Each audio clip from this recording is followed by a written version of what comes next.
¿Qué tal amigos? Bienvenidos a este último video especial de la agencia libre. Con esto no quiero decir que la agencia libre termina ni mucho menos, la agencia libre continúa.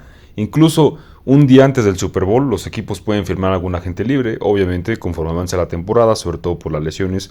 Los agentes libres o la calidad de los agentes libres se vuelve más escasa debido a que se necesita más jugadores. Este último video va a ser de ganadores y perdedores de la agencia libre, ya no tanto enfocado únicamente en un jugador o en un equipo, sino en una circunstancia, porque con esto ya voy a dar pie a todos los videos que voy a hacer del draft en el mes de abril. En unos días voy a poner mi mock draft 2.0. Obviamente esto ya es con más información de los Pro Days de los jugadores, eso sube mucho el nivel o la expectativa de jugadores o decrece. También por supuesto voy a hacer evaluaciones de los mejores prospectos de cada posición, así como un análisis de las mayores necesidades de los equipos para que puedan llenarlas en el reclutamiento. Entonces abril va a ser un mes de todo el draft y por eso quiero cerrar este marzo, que ya quedan unos días, para dar una culminación a lo que fue la agencia libre, que obviamente ya se firmaron la mayor parte de los agentes libres importantes. Aún quedan varios muy buenos, queda por ejemplo los dos tackles de Kansas City, Eric Fisher y Mitchell Schwartz, queda Jadeveon Clowney y algunos otros jugadores que pueden tomar un rol protagónico un poco más adelante después de reclutamiento. Entonces este video se va a tratar de eso, les repito, ganadores y perdedores de la agencia libre, no tanto de jugadores o de equipos, sino de circunstancias en específico.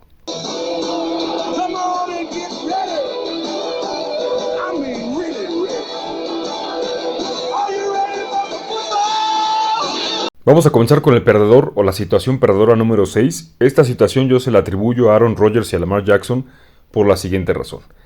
Hoy en día, amigos, en la NFL hay una parte muy importante para poder determinar o poder pronosticar el campeón del Super Bowl y eso se le llama la ventana de campeonato. ¿Qué es la ventana de campeonato? Bueno, depende en gran parte o yo diría casi en completa medida de los quarterbacks. Ahora, esa ventana se puede ver acortada o maximizada por dos circunstancias. Y esas dos circunstancias la representan a la perfección estos dos jugadores, Aaron Rodgers y Lamar Jackson, que ven en pantalla. Una puede ser que tengas un quarterback veterano, que ya esté a punto de retirarse o que ya esté a punto de salir de la plenitud de su carrera y tenga pocos años para poder llegar a un Super Bowl. Un ejemplo más particular podría ser, por ejemplo, Peyton Manning en los Broncos de Denver. Cuando firmó en 2012, a pesar de que todavía no se sabía nada de cómo había quedado de la operación del cuello, se sabía que ya ese contrato que firmó con Denver iba a ser el último. Era muy complicado ya ambicionar ver a Peyton Manning jugando hasta sus 40 años. No digo que Rodgers ya esté en una situación así, Rodgers no ha tenido tantas lesiones significativas como la que tuvo Peyton Manning, pero sí está en un punto en el que obviamente ya está en cualquier momento, en un año o dos, a punto de salir de su plenitud. Y otra ventana de campeonato es la referente a los quarterbacks novatos. Bajo el nuevo sistema que se aplicó desde hace aproximadamente 10 años, en el que a los quarterbacks novatos ya no se les da un contrato tan grande, sino un contrato dosificado y de acuerdo a que son novatos. Sus contratos en los primeros 4 años, 5 si es que fueron seleccionados en la primera ronda, suelen ser muy baratos y eso maximiza mucho las ventanas de campeonato porque pueden juntar o reunir mucho talento alrededor de estos quarterbacks para que pueda ser exitoso y ganar un Super Bowl. Un caso muy reciente, o entre comillas reciente, por el poco tiempo que ha pasado comparado con otros, fue el de Russell Wilson con los Seahawks. Russell Wilson llega a los Seahawks en 2012 por reclutamiento, 2012, 13, 14 y hasta el 15 sale barato, y es por eso que pudieron firmar y dar extensiones de contrato a la Legion of Boom, que fue Richard Sherman, Brandon Browner, Earl Thomas, Cam Chancellor, Bobby Wagner, KJ Wright, Michael Bennett, etcétera, etcétera. Entonces, por esa misma razón, aquí no me gustó o declaro perdedores a Aaron Rodgers y a Lamar Jackson, porque ambos están en ventanas de campeonato que se van acortando, uno por la edad y el otro por su contrato de novato. Ahora, ¿por qué digo que perdieron o por qué estas situaciones más que nada son perdedoras? Bueno, porque sus equipos no hicieron mucho para poder ampliar o maximizar los años que les quedan. A Aaron Rodgers se le fue Corey Linsley, el mejor centro de la liga el año pasado, y desde el año anterior y durante prácticamente toda su carrera se ha criticado mucho a los Packers de no poder darle las armas suficientes. Davante Adams para mí es el mejor receptor de la NFL, incluso más que de Andrew Hopkins. Pero nos demostraron en la final de conferencia que se necesita más. Marqués Valdes-Scantling no es la solución, Allen Lazard tampoco. Y a pesar de que Robert Tonyan tuvo un buen año, no creo que sea una ala cerrada que pueda despuntar más de lo que hizo el año pasado con Rodgers. Con agentes libres como Will Fuller, que hubiera podido firmar por un año con los Packers, Jordan Smith, Hunter Henry y las alas cerradas, creo que hubiera sido perfecto para los Packers. Sí, la situación del tope salarial lo hace muy crítico, pero los contadores y la parte financiera de los equipos es muy brillante, entonces yo creo que al menos lo hubieran podido modificar para atraer a alguno de los receptores de la agencia libre o de las alas cerradas. Y también creo que le hace falta un tackle derecho a los Packers. Rick Warner no es la solución, está Mitchell Schwartz, estaba Darrell Williams de los Bills de Buffalo. Había varias opciones que no exploró Green Bay y eso no me gusta de esta situación. Sí recontrataron a Aaron Jones, pero no es suficiente. Se necesita más y sobre todo con un Tampa que se reforzó, que recontrató a todos los jugadores que tenía libres, a unos Rams que tienen una defensa espectacular y ya tienen Stafford. Los Packers, en mi opinión, tuvieron que haber hecho más. Y por parte de los Cuervos, yo no considero a Lamar Jackson un buen quarterback, porque yo no creo que lance bien. Es un quarterback que a la larga nos vamos a demostrar que depende más de sus piernas que de su brazo, pero sí lo consideraría como un quarterback que es una amenaza. Y con un quarterback que es una amenaza, sí se puede ganar un Super Bowl. Yo considero que se puede ganar un Super Bowl, pero tienes que rodearlo de más talento. Tiene una buena línea ofensiva los Ravens, pero más allá de Marquise Brown y de Mark Andrews, que a mí Marquise Brown no se me hace la gran cosa, pero más allá de esos dos jugadores no tiene mucho. A mí me hubiera gustado mucho a los Ravens que fueran tras de Kenny Golladay, que lo hicieron, pero al final no pudieron firmarlo. Le ofrecieron más dinero a T.Y. Hilton que los Colts. No sé por qué al final T.Y. Hilton no quiso firmar con ellos, pero no hicieron nada, por ejemplo, por ir por Will Fuller, ni por A.J. Green, ni hacer algún cambio por algún receptor. Me hubiera gustado mucho ver a Cuervos en eso, e incluso me hubiera gustado que firmaran a Corey Linsley o a Joe Thuney. Linsley se fue a los Cargadores, Joe Thuney se fue a Kansas City, entonces no reforzaron la línea interior, que era una debilidad de los Cuervos, ni los receptores. Así que por ello yo considero que la situación en la que actualmente está Aaron Rodgers y Lamar Jackson en cuanto a la agencia libre es una situación perdedora. La quinta situación perdedora para mí es la de Patrick Mahomes y la que está pasando actualmente con los Jefes de Kansas City. Ya vimos todos en el Super Bowl que a pesar de que todos endiosan a Patrick Mahomes, que miren, durante toda la postemporada me estuve confrontando con muchos seguidores del canal que decían que yo tenía algo en contra de Mahomes o que no tengo nada en contra. Es el mejor quarterback joven de la NFL, punto final. Es excelente y muy probablemente al final termine su carrera como el mejor de todos los tiempos. Pero incluso un mejor de todos los tiempos necesita tener una buena línea ofensiva y lo demostró en el Super Bowl que le hicieron completamente añicos. ¿Qué sucede con Kansas City? Deciden dejar a libertad por cuestiones de lesiones, pero sobre todo financieras, a Eric Fisher y a Mitchell Schwartz. Y a cambio, firman a Joe Thuney, el guardia de los Patriotas, firman a Kyle Long, que van a ser buenas contrataciones. Obviamente también la línea interior es una parte muy importante para la presión que pueda recibir Mahomes. Recibió mucha presión Mahomes en el Super Bowl por el centro, con Vita Vea y demás, pero la mayor parte de la presión la sufrió por los costados, por los extremos, con Shaquille Barrett y Jason Pierre-Paul, explotando la ausencia de Mitchell Schwartz y de Eric Fisher. Kansas City al menos hizo lo posible por ir tras Trent Williams, al final no pudieron. Pero esta situación en la que Kansas City entra a la temporada, salvo que hicieran algo en el draft o en algún cambio, sin un buen tackle izquierdo y sin un buen tackle derecho, es bastante preocupante porque evidentemente con un quarterback como Mahomes y Hill y Kelsey, etc., sí les va a servir para llegar a la postemporada. Salvo que se lastimara Mahomes, no veo cómo Kansas City no pasa la postemporada. Pero ya ahí se va a requerir de mucho más para poder llegar a otro Super Bowl, e incluso en dado caso que llegaran a participar, ya vimos que se van a enfrentar contra una excelente defensiva, lo más probable que sea Tampa otra vez o en el caso de los Rams. Entonces, creo que Mahomes en esta situación y el que los jefes no pudieron contratar alguno de los buenos tackles que había, o al menos un tackle ya sea izquierdo o derecho para Mahomes, es una situación crítica para ellos. Repito, la línea interior con Joe Thuney, que lo contrataron, la Kyle Long, que creo que va a ser muy bueno, y el regreso de Duvernay Tardif, que no jugó la temporada pasada por COVID-19, recordemos que él es médico y decidió mejor atender la pandemia, va a estar muy bien la línea interior. Pero los costados siguen siendo una preocupación, y una preocupación bastante mala, bastante grave, si llegan a instancias otra vez muy adentro de la postemporada. Los cuartos perdedores de la agencia libre son los dos quarterbacks que ven en pantalla, Derek Carr y Marcus Mariota, el quarterback titular y suplente de los Raiders. También pondría en esta situación a Joe Jacobs, el corredor titular, por la siguiente razón. El simple hecho que haya firmado los Raiders a Yannick Ngakoue, que yo creo que fue una buena contratación, demuestra que ya admitieron que el hecho de haber seleccionado a Clelin Ferrell con la cuarta selección global fue un error, porque obviamente Yannick Ngakoue no firmó con los Raiders para ser suplente. Va a ser una buena pareja Ngakoue con Crosby, pero sigue poniendo en duda, o sigue habiendo una gran mancha, un gran hoyo en el roster en la secundaria. Pero no me refiero tanto a eso, que los Raiders para mí son perdedores de la agencia libre. Me refiero que 3/5 partes literalmente de su línea ofensiva titular del año pasado, que fue muy buena, eso yo creo que en gran parte fue participante o propicio a que Derek Carr tuviera un buen año, ya no están. ¿Quiénes son esos 3/5 partes? ¿Quiénes son esos 3 jugadores? Trent Brown, el tackle derecho que se fue a Patriotas. Ronnie Hudson, el centro que se fue a los Cardenales de Arizona, que para mí muchas veces les he dicho que Ronnie Hudson es súper menospreciado y es un gran centro. Y Gabe Jackson. Esos 3 ya no están, y el problema es que no tienen una forma inmediata de reemplazarlos. De la línea de ofensiva titular queda Richie Incognito, que salió lesionado muy temprano, y bueno, obviamente les menciono, no queda o no hay forma de reemplazarlo inmediatamente, y el problema es que de por sí los Raiders sufrían a la ofensiva en situaciones de jugadores de habilidad.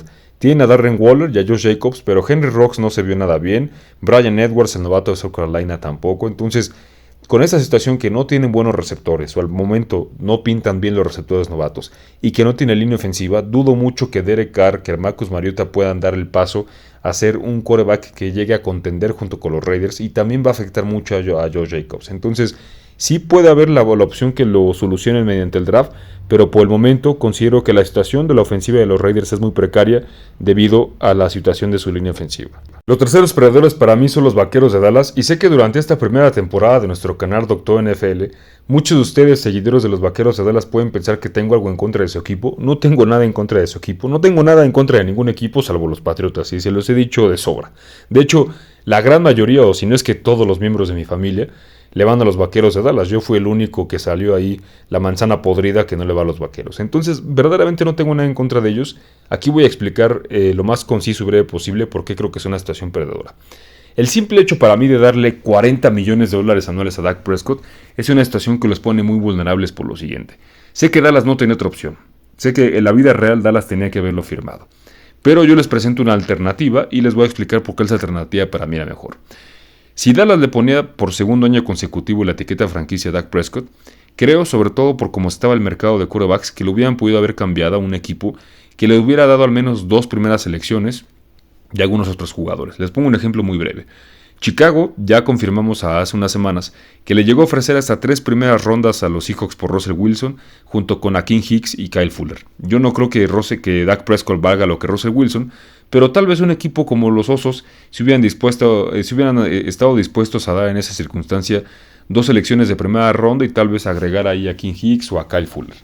Imagínense lo que hubiera sido el roster de los Vaqueros. Evidentemente pierdes a Dak Prescott, pero bueno, los Vaqueros tienen una defensiva terrible, pero terrible, amigos.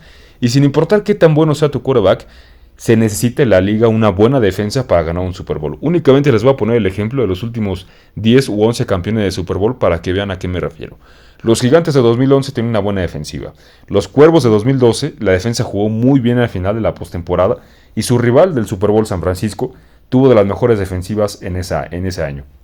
2013, la mejor ofensiva estadística de la historia de los Broncos, se enfrentan a los Seahawks y esa defensa histórica de Seattle ganó el Super Bowl. 2014, los Seahawks vuelven a repetir con esa defensa, se quedaron a una jugada de no ganarlo, y 2015 los Broncos, con otra defensa de época, le ganan al MVP de la liga y al mejor equipo de ese año, las Panteras. Incluso los Falcons de 2016 también requirieron para llegar al Super Bowl de una buena actuación de su defensa. A pesar de que la ofensiva es muy buena, la defensa se necesitó que fuera muy buena. 2017 las Águilas de Filadelfia, también otra excelente defensa, una línea defensiva súper feroz. Fletcher Cox, estaba ahí Nigel Graham, Brandon Graham, Vinnie Curry, Derek Barnett, una cosa de locos. Era una gran defensiva esa de las Águilas de Filadelfia. Y la final de la conferencia americana de ese año, ¿quién estaba? Jaguares de Jacksonville, que también tenía una defensa fantástica. 2018, los Rams, a pesar de que eran una buena ofensiva, también contaban con una muy buena defensiva. Y en 2019, los 49 de San Francisco llegaron con la mejor defensiva al Super Bowl, y nada más con eso, la defensiva. Entonces, con esos últimos 11 o 10 años de la historia de la liga, les puedo confirmar o demostrar que incluso con un buen quarterback se necesita tener una buena defensiva para llegar al Super Bowl. Yo no creo que Dak Prescott esté en la categoría de Patrick Mahomes, de Deshaun Watson, de Aaron Rodgers, de Russell Wilson, de Tom Brady, en la que por sí solos pueda hacer contender a su equipo año tras año. No está Prescott ahí. Entonces, ¿por qué firmas o por qué le das la extensión de contrato a un quarterback que por sí mismo no te va a llevar año con año a la postemporada y mucho menos a un Super Bowl? En el escenario que les presento, imagínense, por ejemplo, que Chicago les hubiera dado las dos primeras selecciones, Akiem Hicks y Kyle Fuller, por ejemplo. Bueno, la defensa ya luce muy diferente. Hubieras tenido una defensa 4-3 a Neville Gallimore, la selección del año pasado de Oklahoma, Akiem Hicks, tienes a DeMarcus Lawrence, que no creo que sea de la élite de Chandler Jones, de Von Miller, de Khalil Mack, de TJ Watt, etc., pero creo que puede ser muy bueno. Kyle Fuller yo hubiera acompañado una secundaria que hubiera sido atroz. Y al tener 40 millones libres en el tope salarial, o bueno, que gran parte del contrato de Prescott no afecta al tope salarial de este año, lo sé, pero a futuro lo va a afectar muchísimo. Entonces todo ese año lo hubieras podido destinar a contratos futuros de otro tipo de jugadores. Tal vez hubieras podido traer a Anthony Harris, el safety de los Vikingos, algún linebacker, otro línea defensivo, un corner como Patrick Peterson, etc. Y ya con las selecciones que tenías, tal vez Dallas pudo haber brincado en el draft y seleccionar a alguno de los quarterbacks que hubieran estado disponibles. Yo creo que, por ejemplo, si Dallas, en ese escenario que les comento, le hubiera ofrecido a los Delfines, que está en la tercera selección, le hubiera ofrecido su 10ª selección, la selección de los Osos de Chicago de la primera ronda, junto con otros jugadores como hubiera podido haber sido Ezekiel Elliott o Mari Cooper, hubieran estado en posición de seleccionar un quarterback. Entonces no se va a ver reflejado ahorita, repito, porque no afecta tanto o tan del golpe, al menos este año, el tope salarial, el contrato de Prescott, pero sí va a afectar mucho a futuro. Entonces, por la situación actual en la que están los Vaqueros y Jerry Jones, yo les pongo una estación perdedora, porque veamos nada más en el pasado lo que ha pasado con los contratos. Le dieron un contrato de Marcus Lawrence de 100 años, de 100 millones, y no ha jugado al nivel que se esperaba. Jalen Smith, después de su contrato, tampoco. Ezekiel Elliott, que fue el corredor mejor pagado, menos. A Mari Cooper, $20 millones al año, pero a Mari Cooper, amigos, es muchísimo. Entonces algo pasa con Jerry Jones, que no logra extender muy bien a sus jugadores, se aferra a ellos, y por eso esa circunstancia yo considero que los Vaqueros tuvieron una agencia libre perdedora. Segundos perdedores, amigos, para mí los Osos de Chicago. Esta imagen la puso el equipo de los Osos de Chicago, su cuenta oficial de Twitter, que la terminaron tirando y haciendo bromas, pero de manera impresionante. O sea, los agarraron de bajada a estos Osos de Chicago por esta imagen. Este es un montaje mencionando o presumiendo como si fuera un gran logro que Andy Dalton es un nuevo quarterback titular. Ahora, ¿por qué esta situación con Chicago? Bueno, porque creo yo que han desperdiciado lo que hubiera sido una gran defensiva, una defensiva de Super Bowl.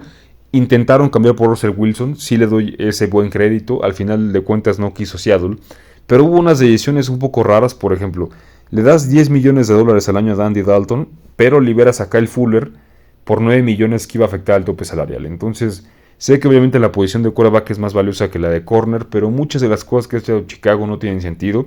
Desgraciadamente, por cómo está el mercado actual de los quarterbacks, sobre todo por la situación de Deshaun Watson, que ya voy a hablar un poco más adelante, es muy complicado envisionar que los Osos de Chicago puedan ir por un quarterback mediante cambio o la agencia libre, y en el draft desgraciadamente está muy atrás para seleccionar a uno de los mejores 4 prospectos, que sería Trey Lance, Zach Wilson, Trevor Lawrence o Justin Fields. E incluso con el quinto mejor prospecto, que es Mac Jones, también se estarían quedando muy atrás. Así que la situación en general de los Osos de Chicago se ve bastante deplorable, y más aún cuando tu quarterback titular es Andy Dalton. Y amigos, los perdedores número 1 para mí son los jugadores en general que tuvieron que ser o que fueron agentes libres en este año, y les voy a explicar por qué. Evidentemente, por la cuestión que ustedes ya saben y que les he explicado del tope salarial y cómo se vio reducido debido a la pandemia, no fue un buen año para ser agente libre, porque muchos no pudieron firmar contratos o extensiones grandes porque los equipos sencillamente no tenían el dinero libre en el tope salarial para hacerlo.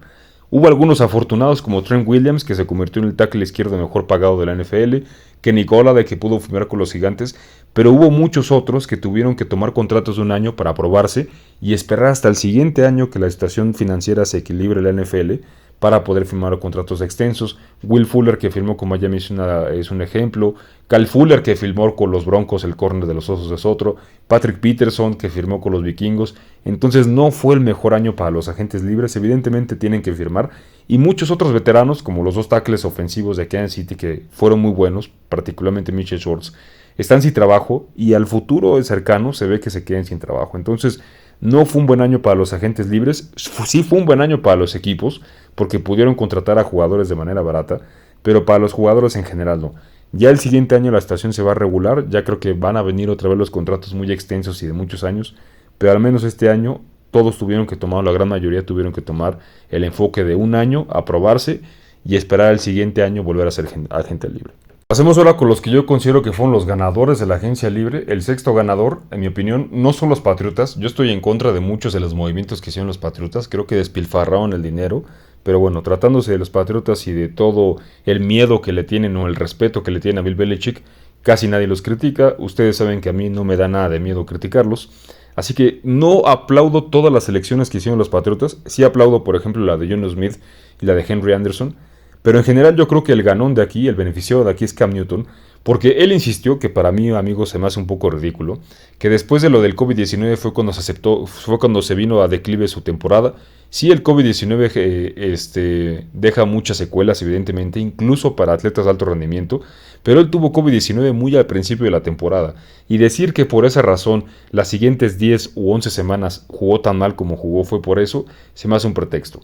Él dijo que no se quiere retirar así, dijo que quiere otra oportunidad. Los Patriotas se la dieron, le pagaron 13 millones, que obviamente son 13 millones con incentivos. El sueldo base es menos, pero es con incentivos. O sea, los Patriotas le pagaron para ser su quarterback titular. Y no conformes con eso, ya le dieron muchas armas, le dieron dos alas cerradas excelentes como son John Smith, le dieron Hunter Henry, Nelson Agholor, que no está en un receptor de élite, yo no lo considero así, pero bueno, obviamente es bastante servicial. A lo mejor cambian a N'Keal Harry, pueden obtener algo a cambio de ellos.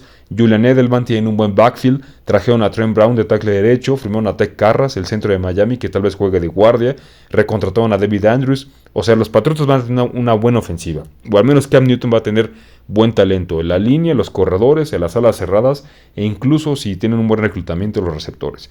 Así que si este año Cam Newton vuelve a tener un desempeño como el pasado, ya no habrá pretexto que el COVID-19, que porque las lesiones, ya no hay pretexto. Es ahora o nunca para Cam Newton. No tiene pretextos, tiene las armas para ser exitoso.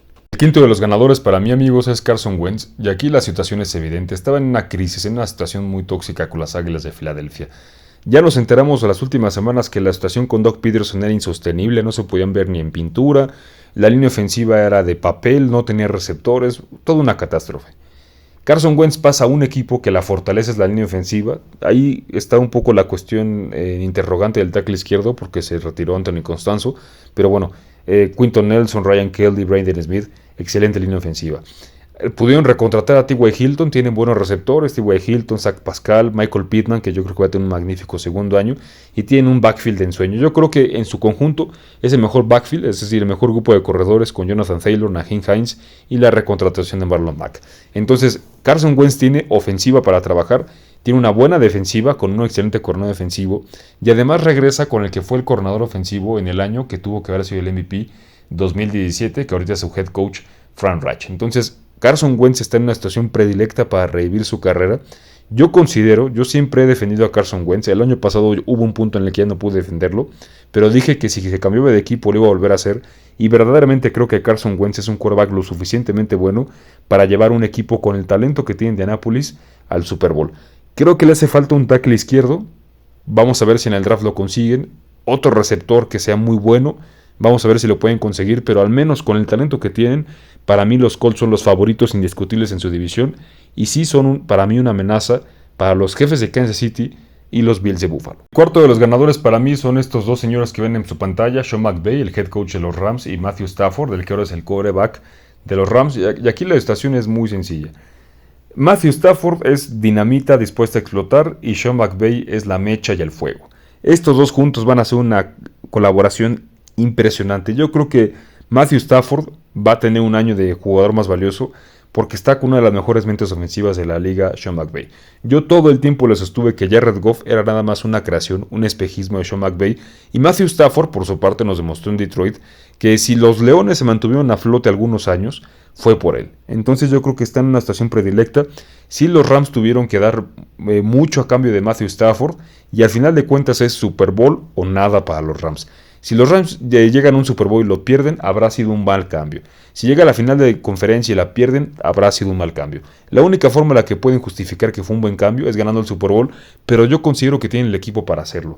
Si con Jared Goff y el equipo que tenían en 2018 pudieron llegar a un Super Bowl, creo que van a poder repetirlo. Van a tener que pensar, por supuesto, por encima de los Bucaneros de Tampa Bay, pero creo que pueden llegar a hacerlo porque yo la verdad creo que Matthew Stafford, junto con Sean McVay, va a tener su mejor campaña en toda la historia y tal vez una de las mejores campañas que cualquier quarterback ha tenido. Y no solamente por McVay, vean nada más la ofensiva que tiene. Robert Woods de receptor, Cooper Kupp, Van Jefferson, se fue Josh Reynolds, pero llegó DeSean Jackson, que al ya no tener que ser titular, pues se va a mantener bastante estable. Está Cam Akers, Darrell Henderson, Malcolm Brown se fue, pero seguramente traerán algún otro corredor. Buena línea ofensiva, regresa Andrew Whitworth. Y esa defensiva, el único baluarte que podríamos decir que se fue Staley, el coordinador defensivo que ahora es head coach de los Cargadores de Los Ángeles. Entonces el equipo en su mayoría se mantiene intacto y nada más vamos a ponerlo en esta perspectiva. Con Jared Goff sin un pulgar les alcanzó para llegar al playoff divisional y durante gran parte del partido le jugaron cerrado a los Packers. Ahora imagínense con un equipo más sano y con un Stafford junto con McVay. En verdad creo que este equipo podría llegar a la final de conferencia al menos. Y ya ahí vamos a ver qué rival le toca. Podría llegar al Super Bowl. Y de verdad yo considero que los Rams van a ser un gran equipo. Entonces, sí pagaron mucho. Tienen que ganar el Super Bowl para que valga la pena. Pero creo yo que los Rams son ganadores en esta agencia libre por tener la oportunidad de juntar a estos dos grandes. Un gran head coach, una gran mente ofensiva que es Sean McVay y un gran quarterback en mi opinión que es Matthew Stafford. El tercero de los ganadores, amigos, para mí es la situación en general que se le presenta a los Delfines de Miami en el draft, que ya es a continuación en el siguiente mes. Y bueno, tuvieron algunas buenas contrataciones. Yo creo que la más prominente fue la de Will Fuller, por un contrato de 1 año y 10 millones. Habían cambiado una selección de séptima ronda por el tackle de primera ronda del año pasado de los Titanes, Isaiah Wilson. Ya no sé qué le pasó, creo que literalmente se volvió loco y decidió ya retirarse. Una cosa muy bizarra ahí. Pero en fin, no me refiero tanto a esta situación de ganadores de los Delfines por la agencia libre, sino por lo que sucedió en la agencia libre, en la situación que ahora ellos están en el draft. Les voy a explicar rápidamente a qué me refiero. Con Deshaun Watson y los Tejanos está pasando ahí una cosa bien crítica. De por sí era un drama que lo cambiaban y no cambiaban. Ahorita se está enfrentando a 12 demandas de acoso sexual. Ya más adelante voy a hablar de él. Entonces ya no se ve tan claro el panorama de que puedan cambiar a Deshaun Watson. Russell Wilson ya no se fue a Chicago. Dallas seleccionó a Dak Prescott. Entonces ya son 2 de los equipos que no se puede ir Wilson de los que él quería. Matthew Stafford se fue a los Rams y por supuesto Carson Wentz a los Colts. Entonces ya no hay un mercado grande de quarterbacks para los equipos que quieren uno nuevo, por ejemplo como lo serían las Panteras, los Broncos, San Francisco, Patriotas, Chicago, etcétera, etcétera. Entonces todos esos equipos, incluyendo Detroit, que quieran un nuevo quarterback, ya van a tener que hacerlo vía el reclutamiento. Y desgraciadamente para equipos que están atrás del top 5, como son Detroit, Panteras en la octava, los Broncos en la novena, San Francisco un poquito más atrás en el top 10, etc. Van a tener que brincar incluso al top 5 para poder seleccionar algunos de estos quarterbacks. Trevor Lawrence ya automáticamente es la primera selección. Los Jets están todavía diciendo que se pueden quedar con Sam Darnold. Yo no creo que lo hagan, van a tener que ir por algún quarterback. Supongamos que sea Justin Fields de Ohio State. Entonces a los Delfines de Miami, la tercera selección que tienen, que era originalmente de Houston, les quedaría Trey Lance de North Dakota State y les quedaría Zach Wilson de BYU, que son excelentes prospectos. Entonces la situación por la que los declaro ganadores es por la que seguramente van a poder sangrar y pedir mucho, van a poder dejar en la calle al equipo que quiera brincar por alguno de estos quarterbacks, porque atrás de Miami están los Falcons y atrás de los Falcons 2 lugares está Filadelfia y detrás se viene Detroit y el Panteras. Entonces es muy probable que para cuando le llegue el turno, por ejemplo a Carolina, ya no queden quarterbacks, mucho menos hablando de Denver o San Francisco o Chicago Patriotas. Entonces el equipo que quiera brincar por algún quarterback, seguramente el lugar predilecto para hacerlo será la tercera selección de los Delfines de Miami y podrán pedirle lo que quieran, las escrituras, el rancho, un riñón, lo que quiera le va a poder pedir ese equipo los Delfines de Miami y por eso se presta en una situación muy favorable porque creo que son un equipo que a pesar de que ha jugado muy bien la temporada pasada, la verdad, les hace falta mucho talento en el roster. En la línea ofensiva, les hace falta mucho talento en la línea defensiva, los linebackers. Creo que un receptor más, también les hace falta un muy buen corredor. Entonces los Delfines de Miami necesitan muchas selecciones y muy buenas para poder armar este roster y verdaderamente competirle a los Bills de Buffalo. Por esa circunstancia que les acabo de explicar, yo considero que seguramente habrá alguien que le dé lo que quiera a los Delfines por su selección.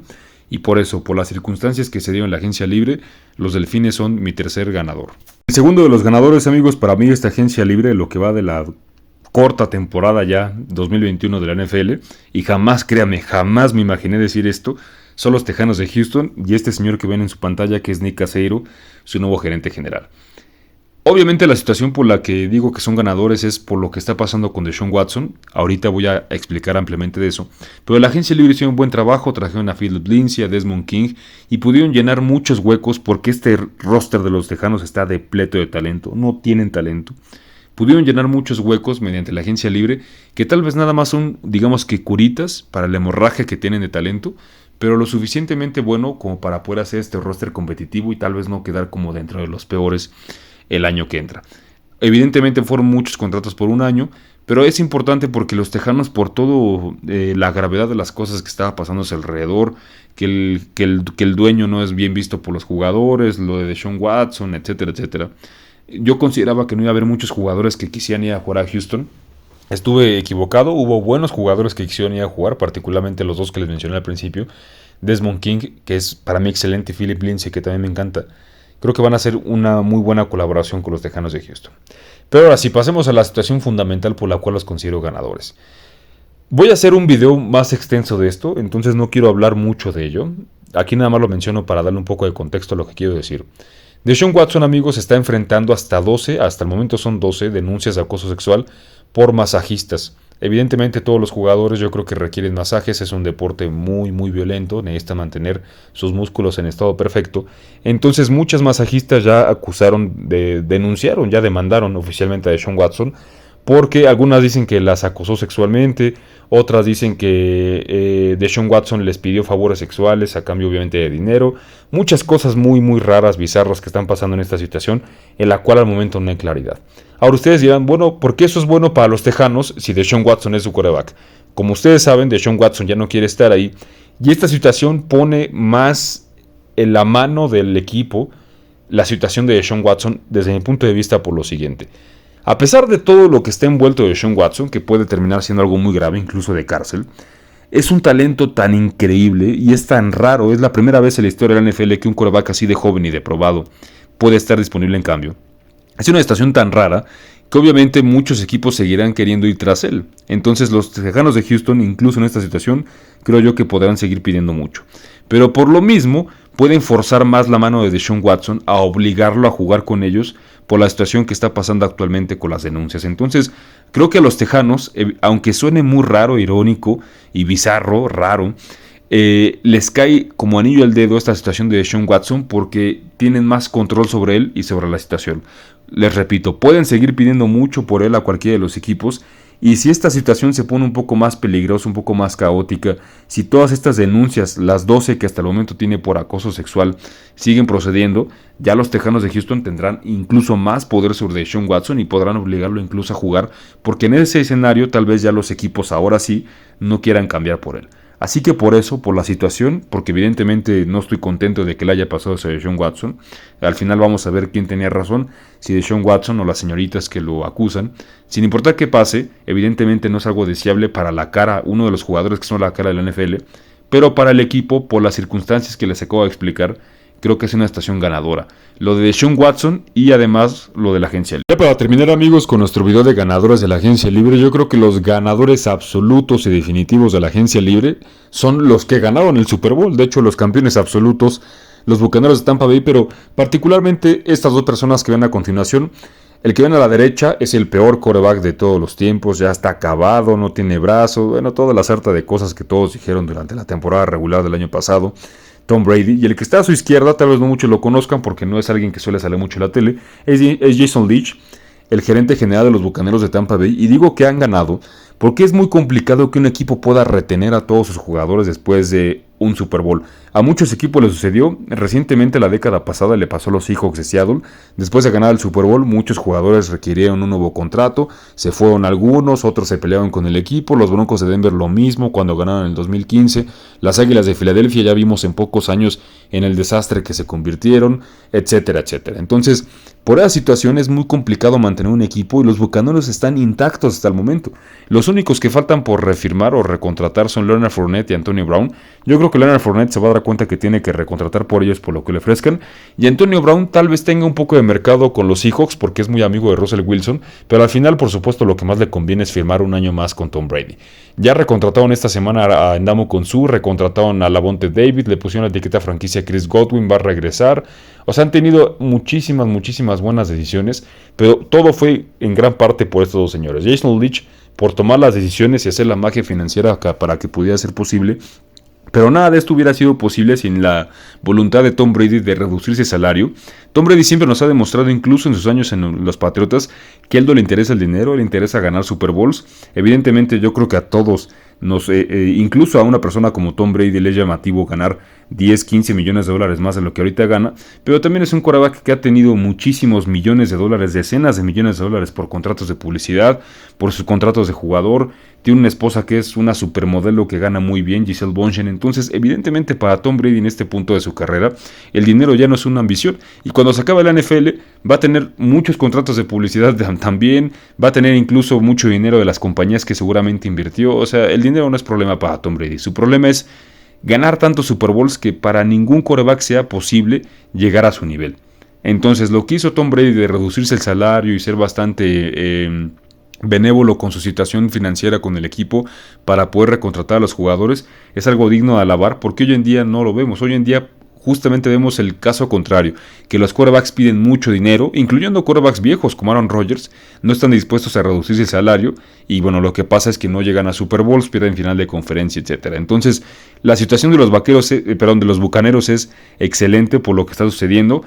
Prácticamente el equipo está intacto, les repito, únicamente falta Leonard Fournette y Antonio Brown. Yo creo que van a recontratar, pero así como están y como pinta la conferencia nacional, los únicos que verdaderamente yo puedo decir, salvo que este equipo tenga alguna lesión muy importante, los únicos que yo podría decir que le podrían pelear la conferencia a los Bucaneros son Los Ángeles Rams. Y de la conferencia americana, los únicos que le podrían pelear el Super Bowl serían o los Jefes de Kansas City, pero sin tackles ofensivos se ve difícil, o los Bills de Buffalo. Entonces, los Bucaneros están en una estación predilecta para repetir como campeones de Super Bowl. E incluso, imagínense lo que sería, y los dejo ya con este pensamiento, con esta análisis.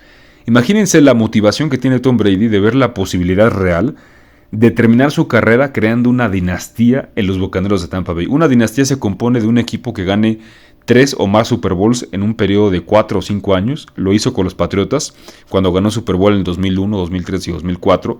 Y creo que lo puede volver a hacer aquí porque yo creo que puede jugar 2 años más. Al menos este año está muy bien la situación financiera de los Bucaneros. Pudieron recontratar a todos. Así que aguas, porque Tom Brady es un quarterback que se motiva, que quiere dejar absolutamente todos los libros, récords, todo quiere dejar intacto el NFL a su nombre, que ningún quarterback nunca se le pueda acercar. Así que estamos ante la posibilidad, sobre todo por cómo se está manejando Brady y Jason Leach, de ver a los Bucaneros de Tampa Bay como la siguiente dinastía de la NFL.